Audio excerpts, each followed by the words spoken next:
You are listening to Radio Ramadan 365 podcasts.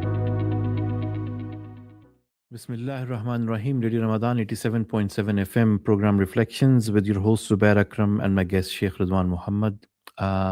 In today's session, inshallah, we will explore a few more layers of Surah Qureysh, 106 Surah of Quran with 4 ayahs only. And we've done a few sessions on the first 2 ayahs, exploring the meaning of ilaf, the protected root, protection. And then, inshallah, today with Sheikh Ruzwan, we'll explore the significance of why we have why we recite فَلْيَعْبُدُوا رَبَّ هَذَا الْبَيْتِ and not فَلْيَعْبُدُوا رَبّ. Yani, what's the significance of remembering Lord of the house and not remembering your Lord? Assalamu alaikum, Sheikh. Alaikum salam wa rahmatullahi wa barakatuh. So, Sheikh, the significance of فَلْيَعْبُدُوا رَبَّ هَذَا الْبَيْتِ.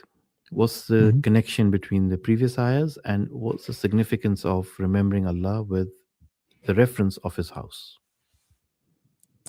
Yeah, that's obviously that's a question which perhaps seems in some ways obvious, but in some ways it's not obvious, because if you connect the whole revelation up until now, we've looked at Surah Al-Fil, we've looked at the first couple of verses of Surah Qureysh, and what we've come to the conclusion of is that there's a type of protection, there's a type of security and safety within the precinct itself.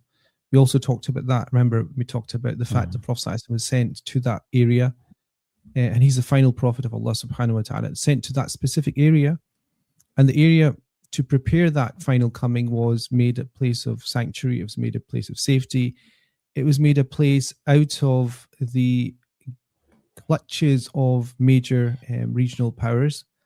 So in some ways you could call it a backwater in terms of politically, socially, but had a very strong tribal system, and the Quraysh were at the center of that, remember.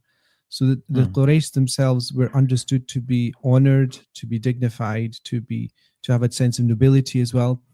But they leveraged that, remember, through what we call the ilaf contracts, which are the contracts and the agreements that they took and created with the other empires around them. So they embedded themselves in some way in a specific geographical location, and that place, which is the place of embedment, is Makkah al-Mukarramah. So when Allah subhanahu wa ta'ala gives them Surah Al-Fil and they hear it and they ponder over it and the protection that they have over it, there's an interesting aspect there, which is the protected nature of the house, which comes from the narratives of why Abraha wanted to go there, what he wanted to do to the Kaaba, the destruction that he wanted to wreak upon the city itself. That was part of the narrative, and the other narrative was the protection that God gave the place through the fear that was placed within Abraha and this sense of foreboding that was given to him and his army of the fact that we protected even before you had the intervention of supernatural input, which is this utilization of birds of war, essentially. I mean nowadays we do utilize animals. Like I was watching a program recently about falcons and the way that they train falcons. So you can train a falcon from wild to obey. So when you see, in the Khalij, for example, they do falcon training, and so the falcon falls in the arm of the person that's training it. That takes a lot of time, and it requires you to blind the falcon itself from the outside world in a sense, and just have a tunnel vision. So people can, in the First and Second World War, they used pigeons for communication. So animals have been used and birds have been used, and it's just another step, a synchronized, collective, powerful step to the point that Allah subhanahu wa ta'ala harnesses birds. And if you've ever been around flocks of birds, especially birds that fly in formation, you'll see that they're very regimented, very orderly. And if you see, birds that migrate from one continent to the other, like there's birds that migrate from South Africa all the way up to Russia. They migrate in arms and almost like an army regiment. So that was utilized and leveraged by Allah subhanahu wa ta'ala to complete the destruction and humiliation of the army that tried to attack the house. So Al-Ila fi Quraysh is almost, as we said, it carries the baton of the previous chapter, which is about the elephant and the war specifically. And so the house is always in the background here. It's the reason for the war. It's the prized possession. It's the thing that is in possession of something which is special, given its place, given its location, given its context. And that, up until the moment these chapters are revealed, has not been given its due, because essentially it is like when the Crusaders took over Jerusalem. What did they do? They sacked the city, they killed people, the blood was dripping down the streets, and they made Masjid al-Aqsa and the Haram a place where they would throw refuge and rubbish. And so in a similar way, the desecration of the Kaaba through the existence of idols is a type of filth. And this is why even some of the pre-Islamic poets used to say ليس الكفر بالطاهر الأثواب, kufr and shirk is not a clean way of adorning yourself. When you wear clothes, you want clean clothes. But the poet compared shirk and kufr in that way to being something that was dirty and something that was sullen and something that needed to be cleaned. And so they're not clicking, the Quraysh are not clicking on the fact that God has sent an army of birds to protect a specific place. And they're the custodians of that specific place. But the place itself is not being used for what God created it to be and placed it up to be, which is to be a place of pilgrimage, a place that people's hearts turn towards, and the Quraysh would be pride of place there as being the tribe that would protect it and give it nobility. And they, through that, like Bani Shayba, for example, being given the keys of the Kaaba, one of the sub-tribes of the Quraysh, they would be honored as well. None of that was happening. And so when Allah subhanahu wa ta'ala says لِإِلَافِ قُرَيْشِ إِلَافِهِمْ رَحْلَةَ الشِّتَاءِ وَالصَّيْفِ, those two ilaf, those sense of protection, security, and peace that's there, and also the contractual leverage they have through the contracts and the permissions they have to travel and trade, Allah then says, well, this is all because of something you have been given, but you're not giving its full due to it, which is the house. Now, the house in and of itself is just, as you know, it's stone and mortar. It can be disassembled, it can be reassembled, it can be expanded, it can be contracted, and throughout history, that's been done. The Qawa'id of Ibrahim alayhi salatu wasalam, the original plan of Ibrahim alayhi salatu wasalam, but it wasn't a cube. It was actually oblong slightly, or rectangular, cuboid. It's a construction, and so we don't worship the construction. We worship the symbolism and the focus it gives from the north, south, east, and west towards a specific direction. So if you think of the corners of the Kaaba, for example, you have a Rukn al-Yamani, you have Hajar al-Aswad pointing towards, you have all them pointing towards geographical locations. And all those locations are marked, and people come from all locations and they worship from all locations. And so that's a centrality that's there, which is God-given, and it's just done, and there's no rationale, you could say, that gives it that centrality of place. There's studies, there's people that make videos and discussions about the central point of the earth itself, geographically, or in terms of the world mass itself. There is studies, and I think the closest people come to is a place very close to where Prophet Ibrahim alayhi salatu wasallam was born. That's the closest they come to, but it wasn't Makkah al-Mukarramah per se. So it's given that special space and place because God has chosen it. So God sent the Prophet Ibrahim there, told him and ordered him to build the house. And that house is for a specific purpose. And this is where this idea of, the payback for that safety and security will have to be now faced, which is فَلْيَعْبُدُوا رَبَّ هَذَا الْبَيْتِ. And therefore, fa in Arabic here is, you could have different functions, but here it essentially is sababiyya, which means that because of what we've just said, protection, safety, security, peace that you have relatively, and the prosperity and the pivotal, place you have in trade and commerce, you should now pay back. There's what we call like a tax here. There's a sense of, there's no such thing as a free lunch, as they say. And in this sense, a very crude sense, that's essentially what's being said. It's being said that you're given these privileges not because of your own making. People have been drawn towards you as Quraysh. And that drawing toward you is not because of anything inherent that you have. And therefore, you need to find out where that source is and pay homage to it and worship and adore and submit to that entity that gives you that power and that privilege, which is God.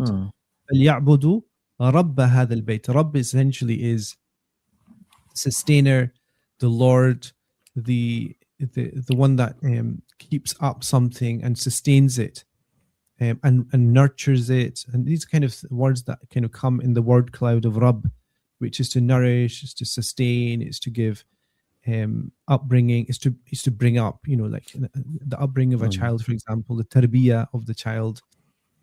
All these are within the word Rabb. And so you have been developed and enriched and brought up by some entity like Quraysh. Like, I think of a child, think of a young newborn. Quraysh essentially is that newborn, which through it, nothing of its own is being able to be sustained and brought up and given tarbiyah, given this nurture and nobility. So it's like a parent that brings up a child, and the parent has choices. How do they bring up the child? With manners, with etiquette, with a sense of service and purpose. And then the child can't say, well, I achieved this myself. They're going to have to look at the parent or the teaching system or the education that they had as the reason why they're able to do that. And so this is why you find, noble families. In the past, it was monarchies, but I don't know what went wrong there. But you still, in the Middle East, you still see some semblance of that. For example, the Jordanian family or the Moroccan family, who pride the fact that they are from the Sadat, from the lineage of the Sayyids. Like the Jordanian family are from the Quraysh, for example, and the Moroccan royal family are also from that. There is this sense from the moment the child's born that they have to be brought up in a certain way, with certain etiquette, certain mannerisms, and certain dispositions. So there are a couple of things that we would pick on from what you said. So one is that they didn't have anything inherent other than they were chosen to be Quraysh. But isn't it slightly contrary to we know that Allah subhanahu wa ta'ala chooses people, there are races for courses, the horses for courses, right?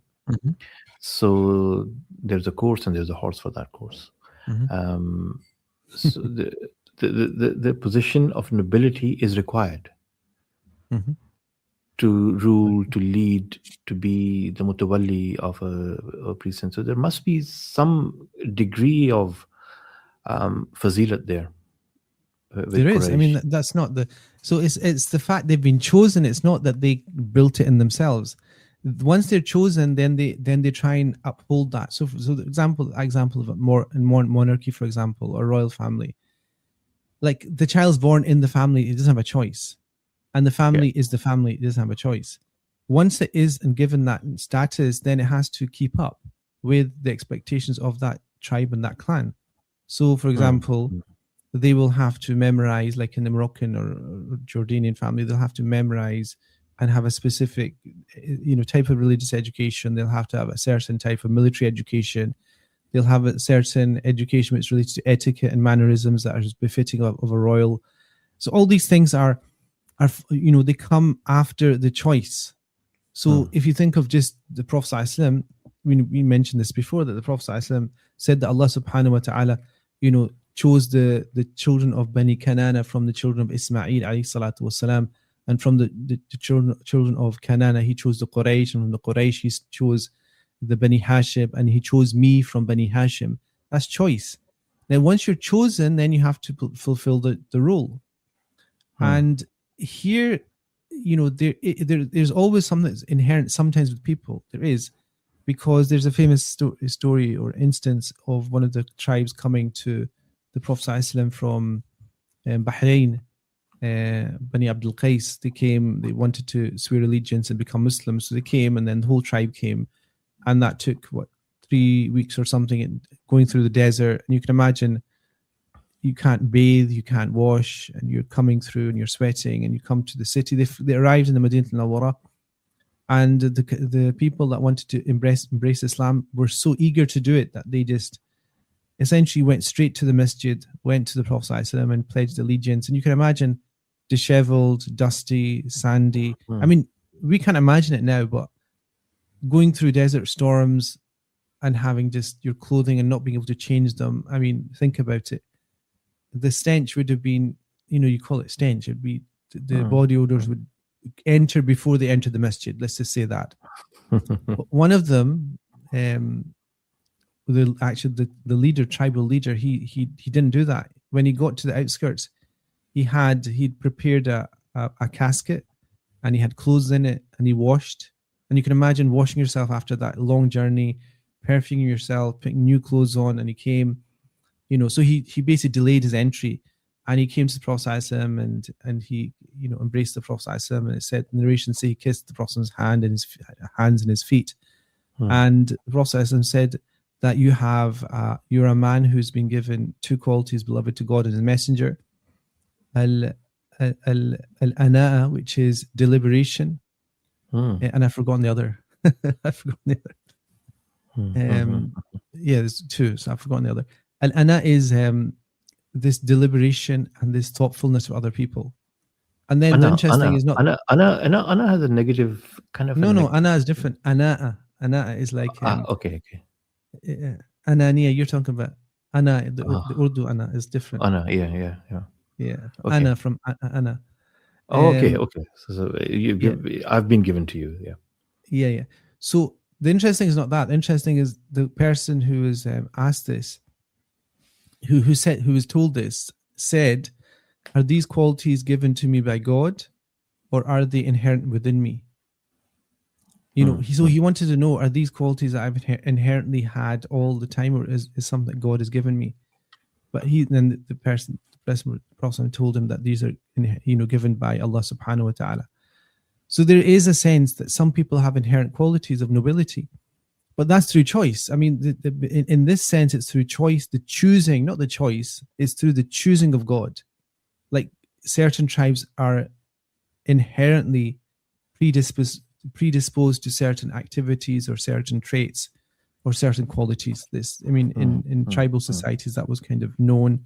Whether that was environment or nurture or nature, we don't really know. But in this sense, because we have a religious text, the hadith of Prophet ﷺ, about the tribes being chosen for a specific purpose which the Prophet was going to be sent, then it doesn't clash with the idea that you should also try and nurture that, or you should try and inculcate that or teach that. Because tarbiyah comes from that. Because once you know you're of a privileged type, you will then uphold a certain way of speaking, a certain lifestyle, a certain decorum and mannerism. And so that will elevate, that will keep, almost, it's interesting because if you live up to it, it will keep you where you are. But if you don't, then it'll relegate you. You won't excel. Like, it's very difficult if you're from a noble family to really excel, because it's expected that you excel at all times. Do you understand? Like that idea of karam or generosity or bravery. Like if you're brave from a family of brave warriors, no one will notice that unless you lose your bravery, and then you'll be marked as the person that broke the family, kind of norm of having bravery and chivalry. in times of difficulty. So this is a divine distribution of characteristics which are given to different sections of humanity by Allah subhanahu wa ta'ala for a certain purpose. I mean, there's a whole discussion in sociology about nature, nurture, whether, tribes, nations, individuals are as they are because of the environment, the context, education, or whether it's something that's to do with the nature. There's something inherent before they're born. And the jury's out on that because there's no conclusive argument for or against. Because you can find a child that's born of parents and the parents are no longer part of the child's life, but the traits of the child are like the father or the mother. I mean, so there's no nurture element, but the characteristics, the personality traits are inherited in some way through something, whether it's through the sperm, whether it's through the ovary. There's something inherited through the biological distribution that you can't then rid the child of or steal from the child, depending on what they are. Is it true, Shaykh, that Ibn Khaldun argues, I've only heard, I haven't read it, I just want to confirm with you that even the Nabuwa could be argued as it is Kasabi and not Wahabi. Mm-hmm. So anyone can toil for something. Mm-hmm. Is that something discussed? No, he didn't say that. That's people extrapolating from what he's saying. He's basically he's one of the first thinkers in human history who really focused in on the degree to which environment and which means topography, rainfall, vegetation, economic prosperity affects the individual person. So because he's making that point and he's saying, look, depending on where you're born, if you're born in the rural part of a world or the urban city dwelling, if you are from a specific tribal nation which has speciality in goat herding, or whether you're a warrior tribe, that will affect the way that you behave. And so he essentially is saying there's a sense of prophethood which requires you to acquire certain things. So it requires you to acquire certain things. So that essentially is something that in Usul al-Fiqh is discussed, because it's essentially whether the Prophet ﷺ performed ijtihad, which is to exert himself to find out the best solution. And to do that, you have to better yourself. You have to try and work out a situation where you don't have a specific answer. So you have to create a skill set of thinking. And so from that perspective, yes, but not from the perspective, I don't think he ever meant in the perspective of that God chose him, because the choice is divine. So that's qada and qadar. It's the place, the time, the mother, the father, the environment. All these things were chosen by Allah subhanahu wa ta'ala. The prophet couldn't have become the prophet and put him, like, just to say, na'udhu billah, that it's like a competition where people that want to become a prophet try their best and then put their entry forward to a panel of people that then decide to see who's the best that we can send to humanity. No.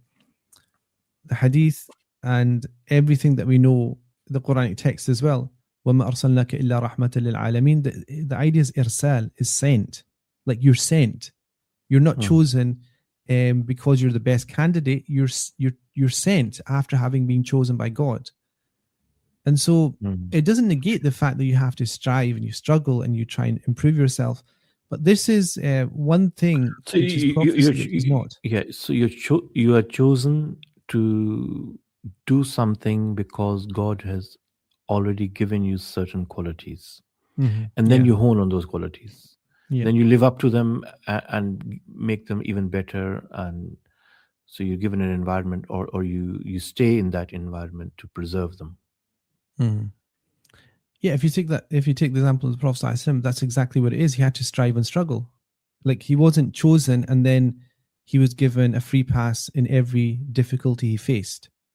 Or, for example, there's a challenge, and instead of facing the challenge and trying to overcome the challenge as humans would overcome it, he's given a free pass. In other words, okay, you can use this card and you can get out of Am al-Huzn, for example, the year of sadness, when he's lost his wife and he lost Abu Talib, his uncle. He at that point he has to strive and struggle and plow through that like we would have to plow through it. And this is the point of sending a human prophet, is that we can relate to the struggle and the difficulty and the challenge being overcome by the person as a human. So this aspect of the Prophet ﷺ is a human aspect. The angelic, prophetic aspect is the one when he receives revelation, and his isma, which is his sinlessness, is divinely ordained and given. So that's not kasbi. But the kasbi aspect is the aspect that relates to his humanity, which is the fact that Allah says we will place upon your shoulders a very weighty message, qawlan thaqila, a heavy message, meaning as a human you will have to try and carry that. And so then when we watch the Prophet going through those tribulations and trials, it then makes it more applicable to ourselves, that he was chosen in terms of his nature, but his nurture is where he will be shown to us as being an exemplar of a person who should be followed and taken as a guide in our own lives. Yeah. So one can only be a guide if it is impersonable. So if it's relatable, you can impersonate or imagine or articulate the scenario they're in and relate it to yourself. So this modern day kind of mantra that find yourself and find your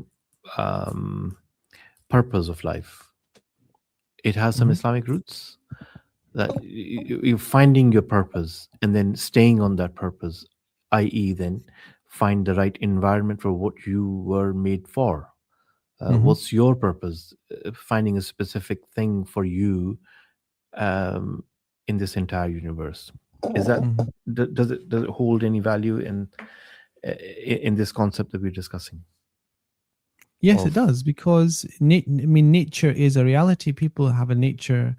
Some people have an outgoing nature, extroverts, introverts. We know that. Where's that from? We don't know. Like, is it because they were born like that, or is it the parenting? Is it the early years that they had that makes them introverted or extroverted? Which one's better?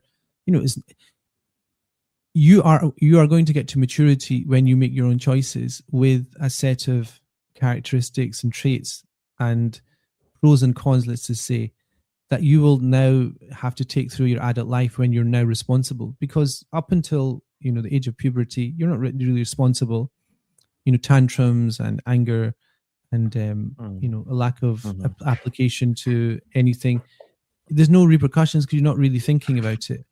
But the point that you're socially responsible, you're responsible in terms of your existence, because at that point, you're essentially free of your parents, because human beings are unique in terms of the gestation period or in the womb, but also the nurturing period of the child. Like most animals, within a season cycle of a year, you're on your own. It's very brutal. But there's something, this goes back to this idea of humans as being social animals, as being something that relates to uns, which is sociability and affinity, that they need that whole, say, 10, 12 years of socialization to then be able to deal with the world itself. But think of it, those 10 to 12 years equip you to gain mastery over everything. I'm talking about creation. Why are we sitting here in different places in the world able to talk about ideas rather than go out and hunt for meat and just eat it raw? There's something here which is different, which cuts off from this brute, crude evolutionary theory of us just being slightly more complicated animals.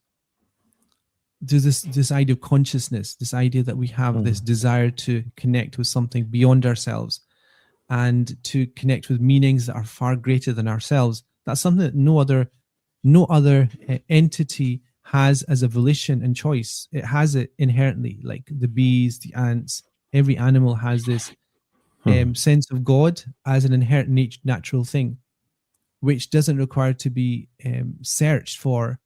It's just there. Whereas human beings, we're of a nature where we're animal and we're also angelic in some way, where we're pulled either to the animal, where we lose God and we kind of lose our sense of our purpose, or we have the ability to excel and elevate to the point that we reflect upon the most deep of spiritual realities.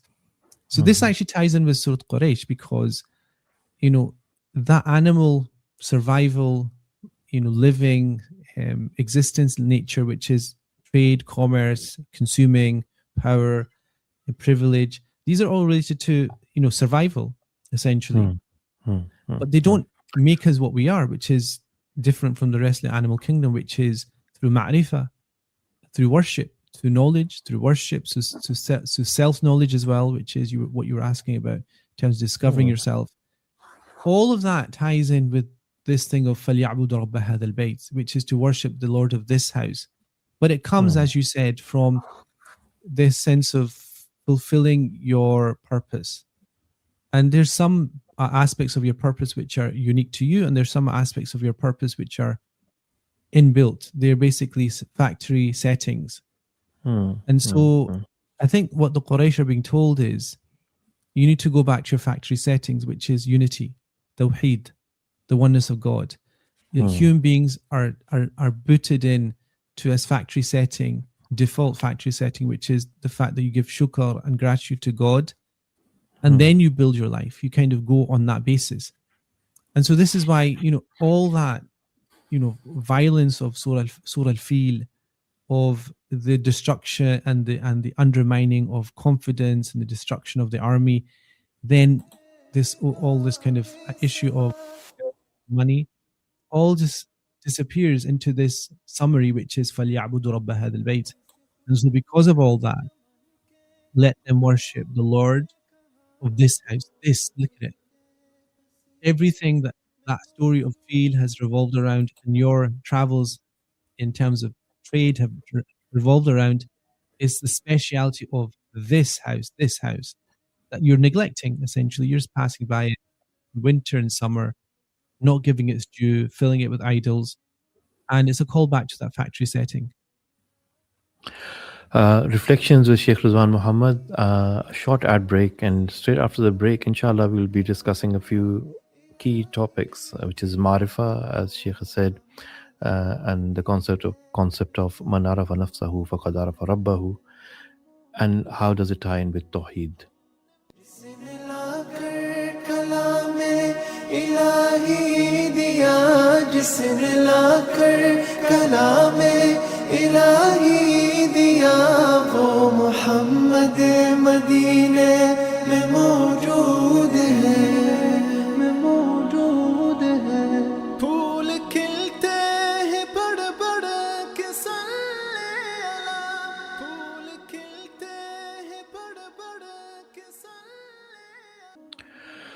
Bismillah ar-Rahman ar-Rahim, and back with more reflections in this session with Shaykh Ruzwan Muhammad. Shaykh, Marifa, you mentioned the word Marifa, and it is all with Surah Qureysh. Marifa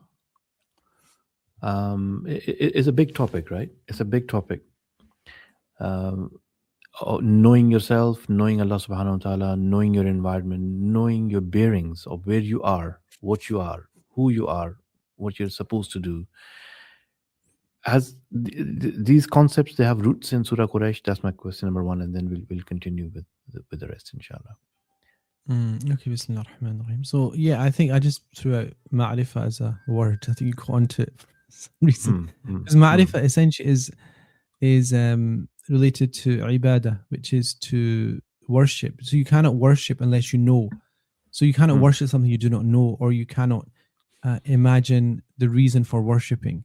So ma'rifah is quite a deep issue. It's related to irfan, which is, in spirituality they talk about this kind of self-knowledge, or this knowledge which relates to yourself, your purpose. And then once you know it, you can worship Allah subhanahu wa ta'ala. Because, the Quraysh here are actually being told to do a very simple task, which is servitude. Servitude meaning obeying a command, which is فَلْيَعْبُدُ رَبَّ هَذَا الْبَيْتِ. Because worship is of levels. In Ramadan, you're thinking that, you're worshipping, you're praying Taraweeh, you're doing your 5 prayers. Worship is also fasting and feeding people when they break their fast, all type of worship. You might be paying your zakats, all type of worship, because it's all a type of obedience. But there's levels of it, because if you come into, as we are in the last 10 days, you're looking to focus in on the worship. So you're looking to do it with an understanding of what it is and the purpose of it and the benefit of it, and also the one that you're worshipping. And so if you go into that deeper, then you get to the point where you get to what the Prophet called ihsan, أن تعبد الله كأنك تراه فإن لم تكن تراه فإنه يراك. That you worship God as if you see him, and if you cannot see him, then indeed he sees you. That is a search for the fine-tuning of the dial when you've got the general gist of it. So your body is obeying, so you're not eating and drinking. So your body's on site. And the times the prayers come, according to the movement of the sun, you do the 5 prayers. So your body is on side, but you need to now fine-tune it. Fine-tune not the body, but you have to fine-tune the thought processes and the intention and the reason as well that you're worshipping. And the only way you can do that is that you know what you're worshipping. So this always comes back to understanding what has been given to you by God. And at the very core of that is the fact you have existence. Like your existence is given by Allah subhanahu wa ta'ala. And also in that existence is your choice, like the decision making that you have. But the interesting about decision making is that it conflicts with other people's decision making. So this is where it becomes like people can say, well, I don't want to decide, or I don't have much choice, and or somebody else's choice is making me do something. So it becomes like, if you think about it, God has created you is a blessing. You have the ability to live and to know and to exist, and just to be alive is a blessing. To eat and drink and to just think and to have happiness. When you feel happiness, you see that experience that you think is unparalleled, so you want to recreate it. But unfortunately in life, you have other people that have the ability to do that as well. So you have people that are good-natured, what you would say in line with their angelic side, who are doing things that also help you become happy and give you pleasure. But there's also malignant, malevolent forces that do the opposite, that choose the opposite, that you want to do harm, that choose the path of death or warfare or torture. And so you're left in this situation where life is all about a test. It's all about the fact that it's like going through traffic, and you might get hit by a car, you might not. And if you do get hit, then it's a question of what do you do? Do you get out the car and you start an argument, or do you you just say, okay, it's happened and let's just sort this out? You might get through without anything happening. Every scenario is you basically crashing in with somebody else's volition and choice. And my childhood, it comes from your parents. It might be, episodes in your childhood or early adulthood that then define you in some way. But you're asked at all times to fight through that. You're asked at all times that you have the ability to control the narrative of how to deal with those situations, that you can be as much as the best version of yourself as you can be, even in the most dire situations. And why do we know that? Because the Prophet went through it. So if you were to say, okay, childhood, losing a mother, losing a father, being passed from one relative to another, essentially like a free radical in society, essentially having to nurture himself, sallallahu, without the motherly love. But essentially he made the best of everything. It was like, you have the idea of, half glass, half empty, half full idea. There was always this sense that God was protecting him, even before he knew that God was protecting him. And so ma'rifah is essentially to come to the acknowledgement that you're in a situation where you have the cards in your hand to play as you want, even if they're a bad set of cards. And it's to know that God has given you that, and God has blessed you with those opportunities and those choices, and you can make a change. You can essentially make a bad situation better. And through that, you come to know Allah subhanahu wa ta'ala. And in that, you want to know like who were the people that we should follow. It's the prophets. The prophets who were given the worst of all scenarios to deal with. They were given with the most difficult of what they call gigs. You know, comedians, they always talk about, you know, a comedy show and the crowd doesn't want to laugh. And it's like they compare it to torture. It's like humiliating and takes all self-esteem out of them. It's they call it a difficult gig. The prophets were given the most difficult gigs. They went to people that didn't want to listen to them, that mocked them, that harassed them, that tortured them, that, you know, in some scenarios, you know, basically killed them through torture.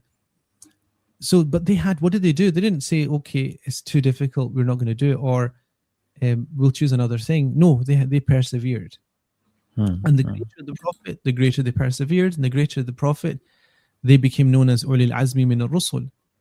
You know, the ulil azmi min ar-rusul in Arabic, in the Quran, it mentions is the most elevated, greatest of all prophets, ulil azm. And the Prophet is told to do what? To follow the path of those. And Ulil Azm is the one who decides and stays steadfast to it. Yeah, Ulil Azm is like the people, the group of Azm. Azm is like tenacity. Azm is like the kind of underlying meaning is the ones that are tenacious and persevering, and because of that have greatness. So the greatness comes from their perseverance. And this is why the Prophet was told, فَاصْبِرْ كَمَا صَبَرَ أُولِي الْعَزْمِ مِنَ الرُّسُلِ. You know, Muhammad, show patience and gratitude, but patience here more, and steadfastness, as those prophets of tenacity and greatness showed patience. And this is essentially, if you're looking your best version of yourself, is to have the patience and certitude to continue on when it's difficult. And that comes from sabr. It comes from sabr. And once you have the sabr, you have this ma'rifah. Then then it's like, you know, like a Rubik's Cube when it's all messed up and it all clicks into place and all the sides are perfect. So if you have sabr, you have ma'rifah. So there's a one point in your life where that mess of the Rubik's Cube, I don't know if the younger generation know what Rubik's Cube is, but you obviously know what it is because they do, you know, don't play with things anymore like that. But the thing is, if it's completely messed up, it doesn't seem like there's any pattern. But there's a point. Ma'rifah essentially is when all of the Rubik's Cube is sorted and you see why everything was where it was and how it came back. And this is why they have the saying. That's Ma'rifah. The deepest type of Ma'rifah. You understand the reason why everything is as it is. Because when you know that, you know your Lord. So you know why God has put you in a position and a situation and a difficulty or an ease. Because ease and difficulty and these are all the same. A person in complete easy street is an intense, difficult tribulation because there's no push, there's no sense of urgency to do better, because the akhirah is where you'll get the reward of that input here. So in easy street, you have to actually push harder. In a difficult situation, even the smallest intention to do good or just to try a little better is exponentially rewarded by God. And that's ma'rifah. That point, you know Allah. That's why, you know, there's a famous saying in Arabic, Man arafa nafsahu faqad arafa rabbah. Whoever comes to know themselves, mean the purpose. But it's a deep thing, because know your purpose, know yourself. Does it just mean that you know your failures and your strengths and weaknesses? Is that what it means? I don't think so. It's because everyone at some point will know that they're good at this, good at that, or they're angry, or they're sometimes, you know, kind of in situations they don't behave well. That's simple to know. It's more to know why you are given the life that you're given, like why you're in this space. ये solve कर दे. Solve कर दे. ये solve कर दे. You got to solve this for the listeners. Why are you sitting where you're sitting? I don't given you know. want to sit somewhere else.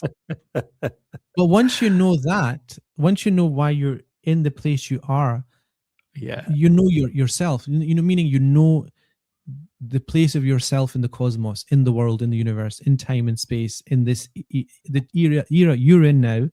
That consciousness that you have, which fits into your body, So could only knowing that exist is not 26 an years. effort. Knowing that is not an effort. It's to do with some kind of understanding, intellect, um, kind of No, it's not wow intellectual. I moment. don't think it's intellectual. So It's how a do you how, submission.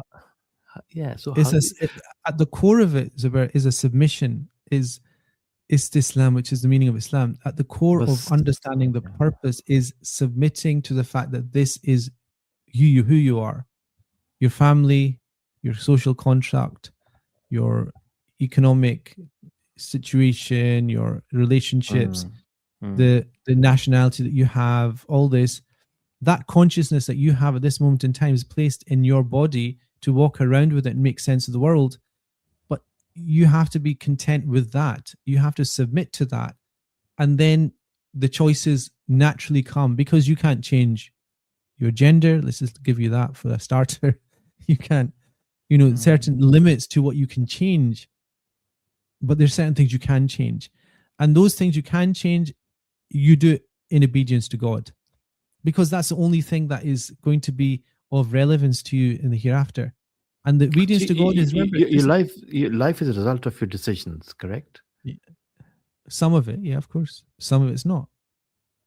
Like Okay. your nationality, your residency status, your economic status, a lot of this is limited. Like the bandwidth within which you can work in terms of prosperity, unless you're given specific break.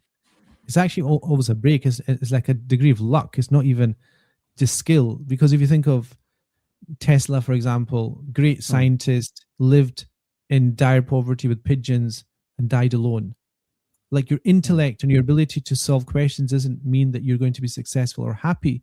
But we don't know with him, like, was he happy? Maybe he felt that the only solace and peace he could have was by himself because he saw the nature of the world.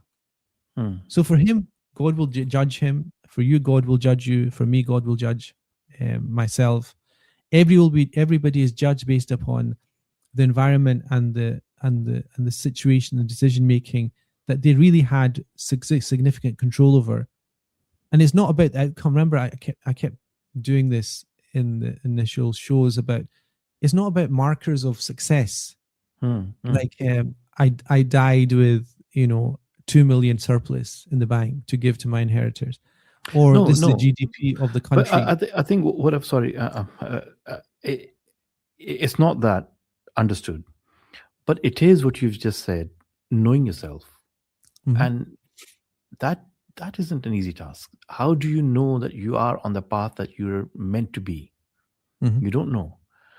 Are you on the path because of your poor, bad, sloppy decisions, or are you on a path of what God has meant to be on, meant for you to be on? How would you know that? What do you judge that against? What's the benchmark? It's very simple. If you have the ability to make a decision, you make the decision, and it's the wrong decision, you've chosen the path. Like, God's knowledge does not affect. Like in Aqidah, they always say, "Ilmu Allahi kashifa laysa mu'athira." God's knowledge will just show you what you've done, and what God knew, it won't affect what you've chosen. So there's no wriggle-out clause here where you can. It's a question of decision making. It's a question of choice. It's a question of, how would you make the perfect choice and how to invest a certain amount of money. You get all the information you want.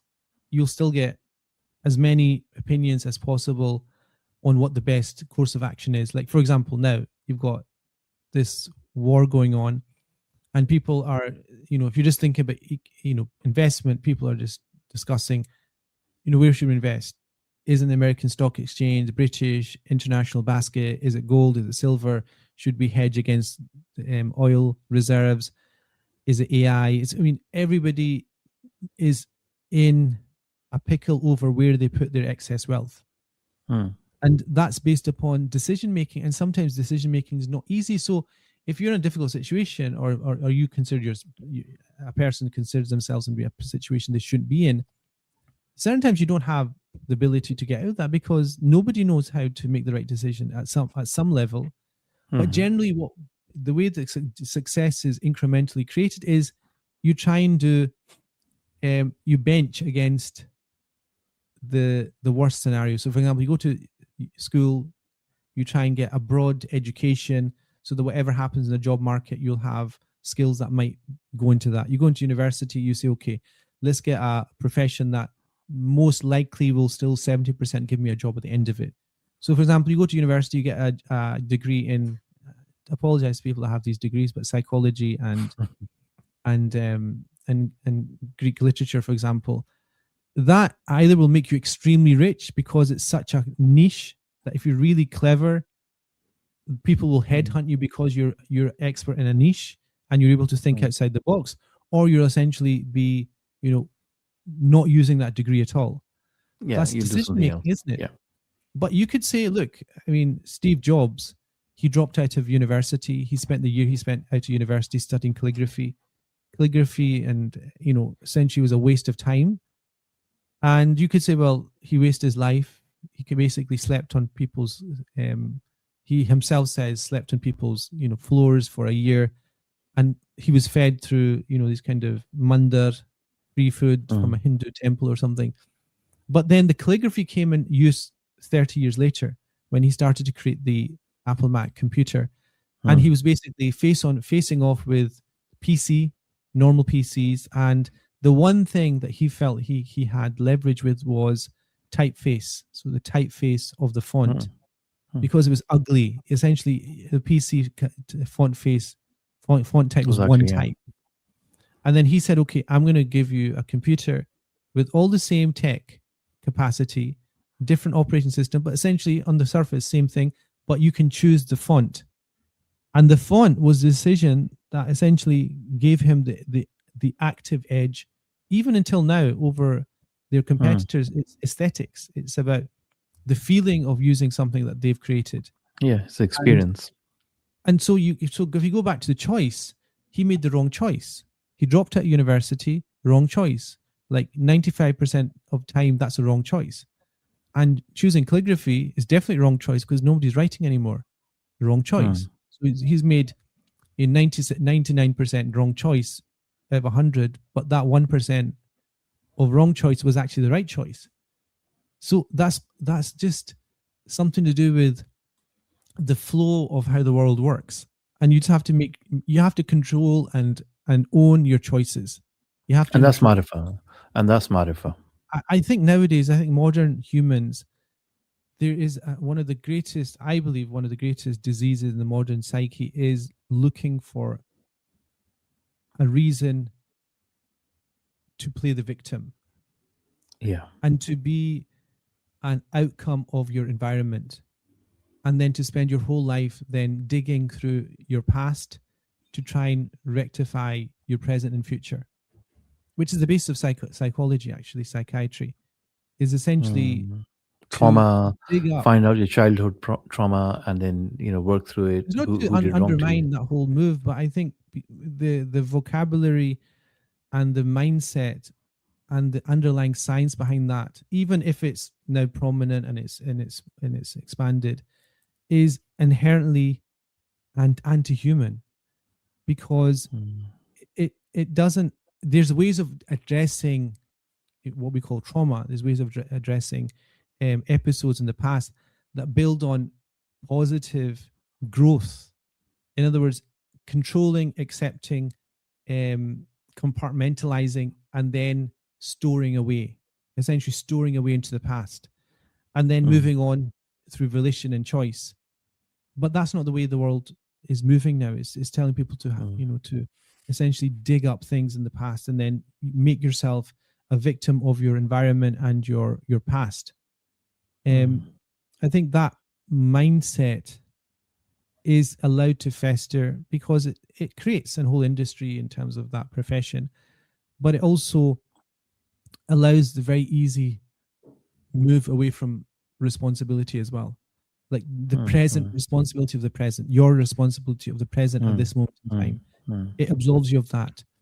And I think that is, if you look at a whole area, I don't want to mention all the areas, but in the Muslim community, they are prone to that as well. So, getting back to where we started, Marifa, man arafa nafsahu faqad arafa rabbahu, and how does it tie in with? I haven't heard you. How can I say this now? I haven't heard you impress on the concept of Tawheed as much as in these two surahs. That everything is to do with Tawheed. So knowing there is a God and He is one and He is the only one. There is no one like Him.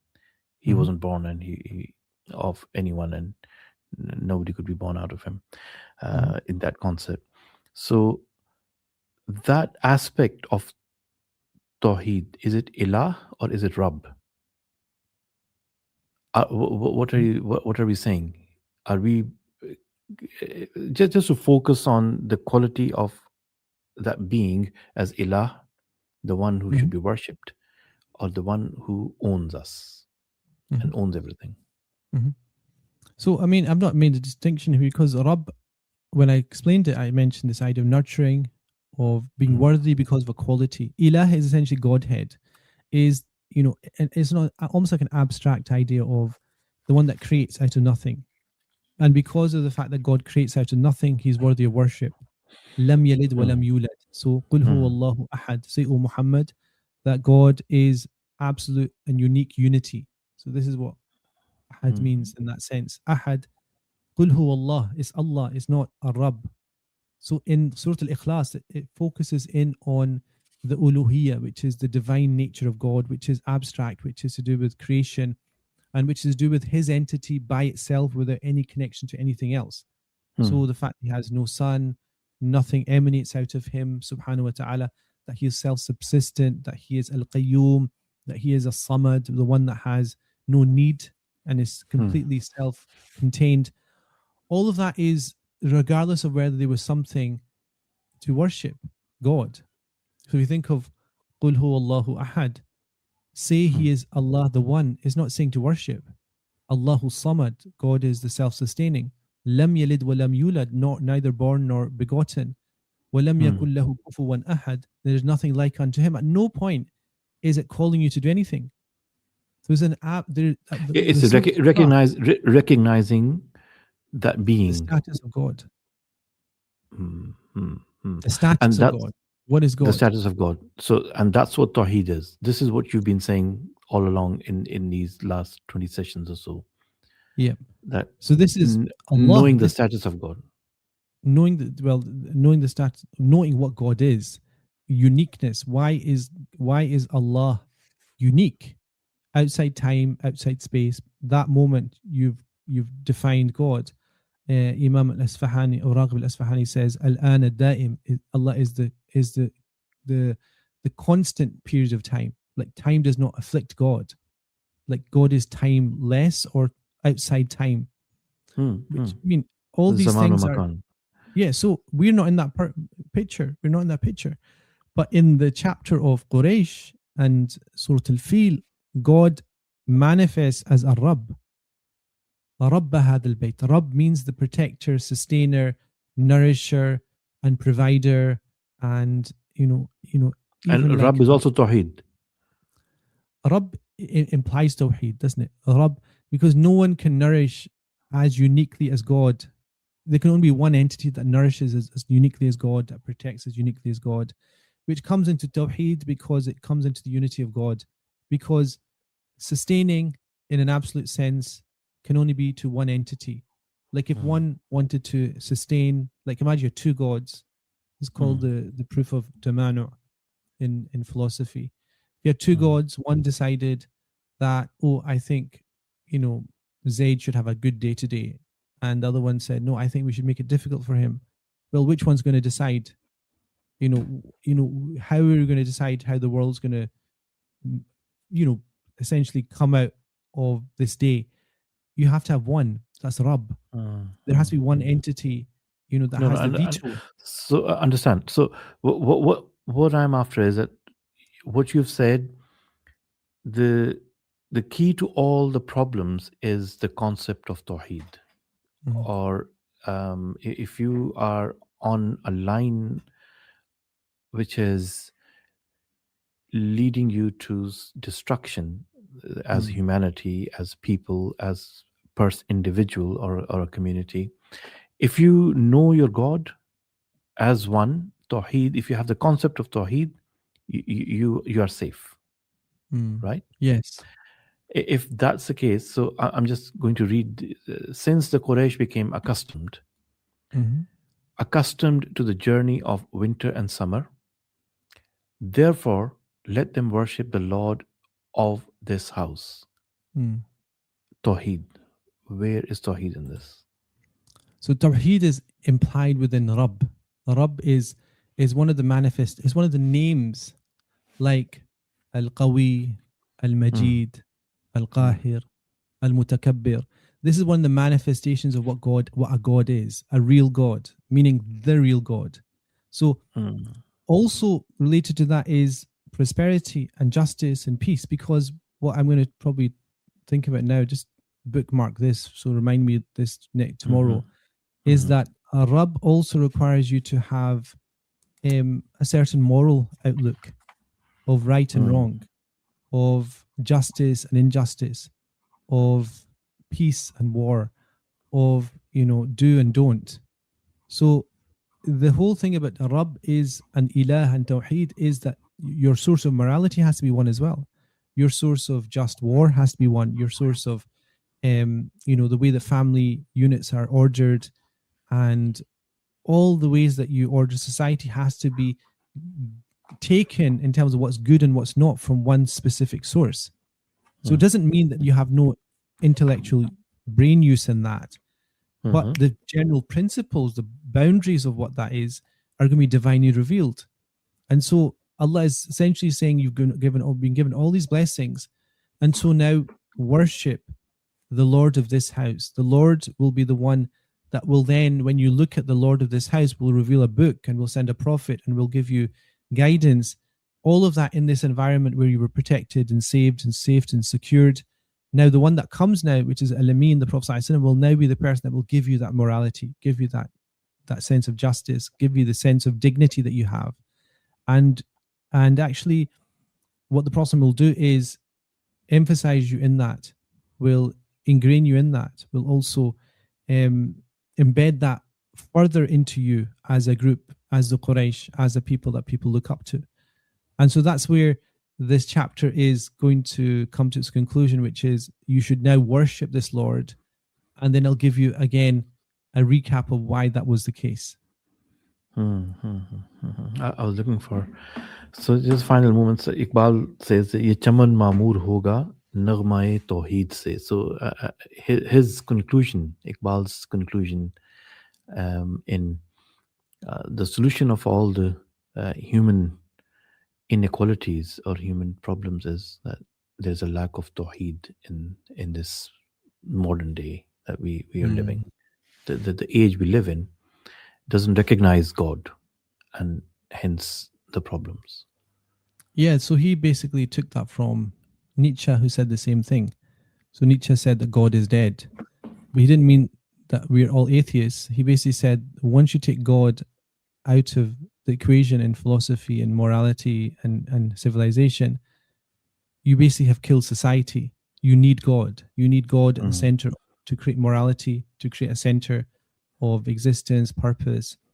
And Iqbal was very deeply influenced by Friedrich Nietzsche in that. And Friedrich Nietzsche died, he went mad because his brain just overloaded with problems and thought, unfortunately.